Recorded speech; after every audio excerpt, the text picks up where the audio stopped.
पण पोलीस तक्रार न घेण्यामागचं कारण असं आहे की त्याच्याकडे एक ॲफिडेव्हिट आहे, त्याच्यावरती तुम्ही सही केलीत की मला पूर्ण पैसे मिळालेत म्हणून. हा, पण पैसे दिले नाहीत ना, ते त्यांनी प्रूव्ह करावं की पैसे दिले त्यांनी.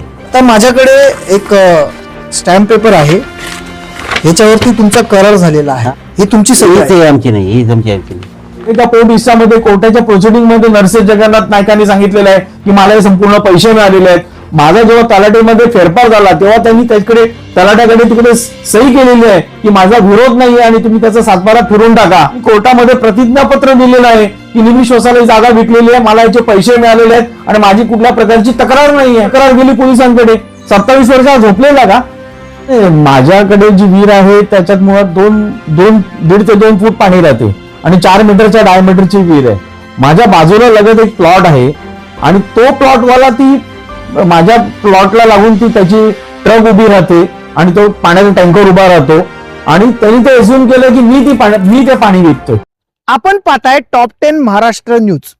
काही दिवसांपूर्वी विरारचे सुप्रसिद्ध वकील ॲडव्होकेट निमेश वसा यांच्यावरती सर्वे क्रमांक 273 12 गुंठे जमीन मधील 2 गुंठे जमीन ही नरसिंह जगन्नाथ नाईक यांच्याकडून खोटा सह्या करून ॲडव्होकेट निमेश वसा यांनी विकत घेतलेली आहे, असा आरोप खुद्द नरसिंह जगन्नाथ नाईक यांनी निमेश वसा यांच्यावरती केला. निमेश वसा यांनी आता हे सगळे आरोप फेटाळून लावत जमीन खरेदीचे सर्व पुरावे टॉप 10 महाराष्ट्र न्यूज चॅनलला दिलेले आहेत. या संदर्भात निमेश वसा यांची देखील प्रतिक्रिया आपल्या समोर आलेली आहे. एकेकाळी तर निमेश वसा यांच्यावरती हल्ला देखील झाला होता. या सगळ्या गोष्टींचा खुलासा खुद्द ॲडव्होकेट निमेश वसा यांनी केलेला आहे. पाहूया या संदर्भात ॲडव्होकेट निमेश वसा नेमकं काय म्हणाले. पाहूया या संदर्भातली सविस्तर बातमी. वसा साहेब, तुमच्यावरती नरसिंह जगन्नाथ नाईक तुम्ही त्यांची खोटी सही केलेली आहे असे आरोप केलेले आहेत. तुम्ही त्यांची उर्वरित 2 गुंठे जमीन ही नावावर करताना चुकीची सही मारून त्यांच्याकडनं घेतली आहे असा त्यांनी तुमच्यावरती आरोप केलेला आहे. या सगळ्या बाबतीत त्या आरोपावरती तुमचं काय म्हणणं आहे? नाही, नरसिंह जगन्नाथ नाईकांकडून मी जमीन जी घेतलेली आहे ते मुळात आत्ता घेतली नाही आहे. 26 ते 27 वर्षा अगोदर ती जमीन घेतलेली आहे. 27 वर्षा अगोदर नरसिंह जगन्नाथ नाईक आणि त्याचे वडील जगन्नाथ कृष्णाजी नाईक आणि त्याला 2 मुलं होती. जगन्नाथ कृष्णाजी नाईकाला 2 मुलं होती, एक नरसिंह जगन्नाथ नाईक आणि एक गणपत जगन्नाथ नाईक. आणि त्या 273 सर्वे नंबर मध्ये 74 गुंठे जागा होती आणि त्या 74 गुंठ्यामध्ये 2 हिस्से झाले. तर नरसिंह जगन्नाथ नाईकाच्या हिश्श्यामधली जागा मी विकत घेतली 12 गुंठे. त्याच्या वडिलांची पण पॉवर माझ्याकडे होती आणि नरसिंह जगन्नाथ नाईकाची पण माझ्याकडे पॉवर होती आणि त्या पॉवरच्या आधारे पहिले आम्ही 12 गुंठेची पॉवर घेतलेली. 10 गुंठेचा आमचा ऑलरेडी कन्व्हिन्स झालेला आणि 10 गुंठ्याचा कन्व्हिन्स झाल्यानंतर दुसऱ्या 2 गुंठ्यामध्ये आम्ही त्याला सांगितलं की बाबा त्याला स्वतःला जागा पाहिजे म्हणून आम्ही त्याला ती लिहून दिली 2 गुंठे जागा त्याच्या नावावर. एक साधं खत पण झालेलं आहे, ते पण त्याच्या नावावर आहे.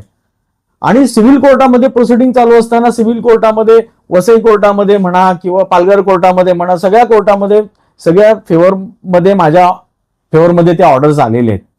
त्याच्यानंतर हे कोर्टामध्ये फेवरमध्ये ऑर्डर झाल्यानंतर इकडूनच्या भूमाफियाला घेऊन त्यांनी माझ्यावर अटॅक केला. त्याची चार्जशीट पण फाईल आहे, ती केस पण चालू आहे. अटॅक केला, काही लोक 15-20 लोक गुंड घेऊन तो माझ्याकडे आलेला माझ्या प्लॉटवर आणि त्याची अजून कोर्टात तो दावा चालू आहे, तो क्रिमिनल केस चालू आहे.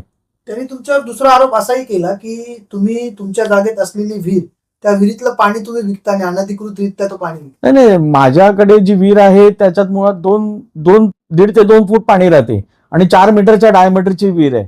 माझ्या बाजूला लगत एक प्लॉट आहे आणि तो प्लॉटवाला ती माझ्या प्लॉटला लागून ती त्याची ट्रक उभी राहते आणि तो पाण्याचा टँकर उभा राहतो आणि त्यांनी ते अज्युम केलं की मी ते पाणी विकतोय. त्यामुळे माझा पाणी विकण्याचा काही प्रश्न देत नाही, कारण मी ॲडव्होकेट आहे आणि ॲडव्होकेटला कायदेशीर सगळ्या गोष्टी माहिती असतात की काय कायद्यामध्ये आणि काय कायद्यामध्ये नाहीये. आणि तुम्ही आता प्रत्यक्ष बघितली विहीर तर त्याच्यामध्ये 2 फूट पण पाणी नाहीये.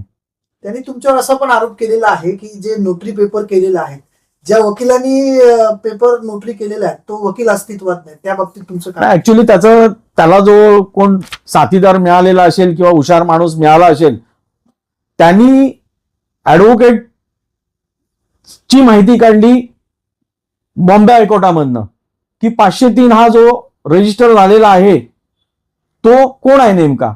तर आता जेव्हा तुम्ही नोटरीची जेव्हा माहिती काढता तर नोटरीचं डिपार्टमेंट हे वेगळं आहे, ते मंत्रालयामध्ये आहे. आणि त्याची माहिती त्याला चुकीची मिळाली की हा 503 वर हा वेगळा ऍडव्होकेट आहे आणि हा एम.व्ही. शिंदे हा वेगळा नोटरीचा ऍडव्होकेट आहे, आणि म्हणून मी फोर्जरी केली आणि टेम्परिंग केले, शिक्के बनवले म्हणून अशी खोटी तक्रार माझ्या विरोधात केली. त्याच्यानंतर मी मंत्रालयामध्ये स्वतः जाऊन ही सगळी कागदपत्र मंत्रालयामध्ये जाऊन आणली आणि तो एम.व्ही. शिंदे हा नोटरी आहे हे सगळं दाखवले कागदोपत्री पुरावे पोलिसांना, आणि मग पोलिसांनी हे निकाली काढले. त्याच्यानंतर माझा जागेचा पोट हिस्सा मी केला. जागेच्या पोट हिस्सामध्ये कोर्टाच्या प्रोसिडिंगमध्ये नरसेश जगन्नाथ नाईकांनी सांगितलेलं आहे की मला हे संपूर्ण पैसे मिळालेले आहेत. माझा जेव्हा तलाठीमध्ये फेरफार झाला तेव्हा त्यांनी त्याकडे तलाठ्याकडे तिकडे सही केलेली आहे की माझा विरोध नाहीये आणि तुम्ही त्याचा सातबारा फिरून टाका.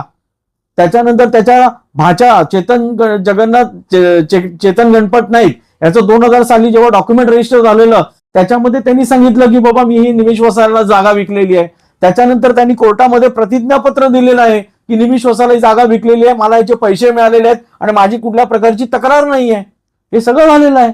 आणि त्याच्या व्यतिरिक्त दुसरे इतर जे जमीन मालक आहेत, हे जे इतर जमीन मालक आहेत, या लोकांनी पण त्याला आम्हाला नोटरी करून दिलेलं आहे की त्यांना व्यवहार सगळ्यांना मान्य आहे आणि सगळ्यांना माहिती आहे हा व्यवहार झालेला आहे. आणि आताचा व्यवहार नाही आहे, 1999 साली 27 वर्ष झाली. 27 वर्षानंतर यांनी ही तक्रार केली पोलिसांकडे.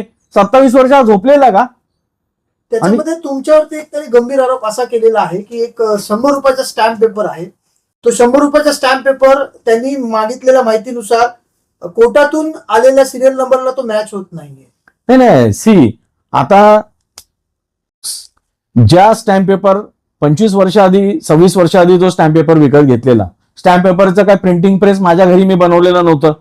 आता ज्याच्याकडनं स्टॅम्प पेपर विकत घेतला तो स्टॅम्प पेपरवाला, आता तो स्टॅम्प वेंडर कुठे आहे, काय आहे, जिवंत आहे, मेला आहे, त्याच्याशी माझा काही संबंध येत नाही आणि त्या स्टॅम्प पेपरशी पण माझा काही संबंध येत नाही. मुळात जेव्हा स्टॅम्प पेपर विकत घेतला आणि तिकडे तो स्टॅम्प पेपर, हा जो स्टॅम्प पेपर माझ्या कस्टडीमध्ये जो काय स्टॅम्प पेपर आहे तो स्टॅम्प पेपरच्या आधारे ते डॉक्युमेंट बनवलेलं आहे आणि त्या डॉक्युमेंट जे बनवलेलं आहे त्याला त्यांनी मान्यता दिलेली आहे. प्रत्येक कोर्टाच्या प्रोसिडिंगमध्ये त्यांनी सांगितलंय की मी याला जागा विकल्या, मला याचे संपूर्ण पैसे मिळालेले आहेत सगळ्यात. मग आतापर्यंत एवढ्या प्रोसिडिंगमध्ये एवढ्या वर्ष कोर्टात केस चालू होती. 2010ची तुम्हाला आता रिसेंट सांगतो, 2010ला त्यांनी दावा दाखल केलेला. 2010च्या दाव्यामध्ये त्यांनी सांगितलंय की कुठलीच तक्रार अशी केली नाही की माझा स्टॅम्प पेपर चुकीचा वापरलाय, माझी चुकीची सही केलेली आहे, कुठेच नाही सांगितलं. 2023 पर्यंतचं डॉक्युमेंट मी तुम्हाला दाखवतो ज्याच्यामध्ये त्यांनी कोर्टाच्या प्रोसिडिंग मध्ये सांगितलंय की बाबा मला हे सगळं मान्य आहे. 7/12 आपके नाम पर ट्रांसफर हो चुका है सर, और उसके बाद भी डॉक्यूमेंट्स रजिस्टर्ड उन्होंने कहा है, किस तरीके से करा लिया उन्होंने 2 गुंठा में डॉक्यूमेंट? नहीं, 7/12 मेरे नाम पे हो गया. अभी उसको ऐसा था कि 2 गुंठे, मैंने 12 गुंठे में से 10 गुंठा जगह रखी थी, पहले 12 गुंठा ली थी. तो इसने क्या किया, बाबा मेरे को 2 गुंठा चाहिए, इसके लिए मैंने बोला ठीक है तू 2 गुंठा ले ले, नहीं चाहिए देने का है ना मेरे को बेचने को, मत दे.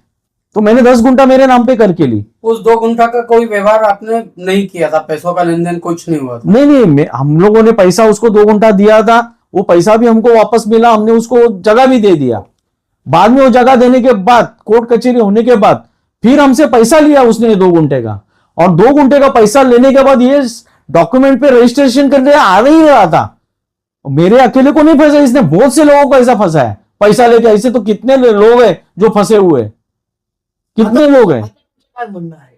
नाही, आता याच्यामध्ये काही ही सिव्हिल मॅटर आहे आणि त्यांनी प्रत्येक प्रोसिडिंग मध्ये त्यांनी लिहून दिलेलं आहे आणि पोलिसांनी पण त्याची चौकशी केलेली आहे. तो अर्ज पण निकाली काढलेला आहे. त्याच्यानंतर पोलिसांनी त्यांच्या पॅनलच्या ठाण्या अभियोक्त असतात, लॉ ऑफिसर, त्यांच्याकडून अभिप्राय घेतलेला आहे. त्यांनी पण सांगितलं ही सिव्हिल बाब आहे आणि तो आता सिव्हिल डिस्प्यूट आहे, त्यांनी जावं कोर्टामध्ये आणि काय त्याला न्याय पाहिजे त्यांनी घ्यावा.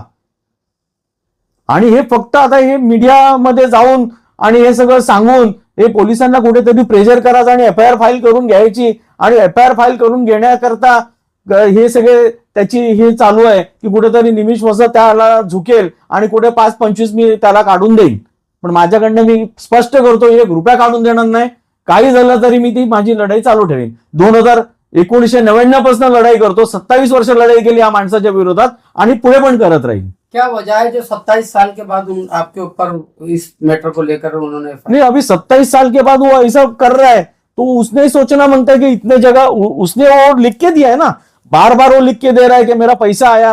अभी मैं तो तलाटी के पास उसको लेके नहीं गया कि तू साइन कर करके, तलाटी ने उसको नोटिस निकाला कि बाबा ये डॉक्यूमेंट आया हुआ है, तेरे ट्रांसफर करूं क्या, तभी उसने साइन किया, हाँ करो, मेरा सब व्यवहार क्लियर है। अगर तुम्हारा व्यवहार क्लियर नहीं होता तो तुम तलाटी के पास क्यों साइन जाके करते थे, क्यों कोर्ट में एफिडेविट देते थे कि मेरा सब पैसा आ गया है, मेरे को सब क्लियर है। तो ये अभी जमीन के भाव बढ़ गए और अभी कुछ उसके पास काम धंधा है ही नहीं, तो कोई आरटीआई वालों को लेके ऐसे सब धंधे करता है। मतलब आपका कहना यह है कि जो भी जमीन का व्यवहार है, लेना देना, वो पूरा क्लियर है? पूरा क्लियर है। वो नरसिंह आपको सिर्फ बदनाम करने के लिए या तो रिटर्न आपसे पैसा लेने के लिए ये कोशिश कर रहे हैं? Yes yes yes. और कोई मेरे पास तो डॉक्यूमेंट्स, मैंने आपको सब डॉक्यूमेंट्स दिखाए और आप ये सब डॉक्यूमेंट्स भी दिखाओ। और मेरे जैसे ने ऐसे बहुत से लोगों को, उसके पिताजी के नाम पे आधा बोलिंज था उसने बेचा है, आधा बोलिंज उसके पिताजी के नाम पे था। खाली लोगों को बेच बेच के उसने काम धंधा क्या किया, वही तो किया है, बाप दादाओं की प्रॉपर्टी बेची और खाया है, और क्या किया है। या संदर्भात आपण दोन्ही पक्षकारांच्या प्रतिक्रिया जाणून घेतल्या। निमेश वसा यांनी नरसिंह जगन्नाथ नाईक यांनी केलेले आरोप फेटाळून लावलेले आहेत।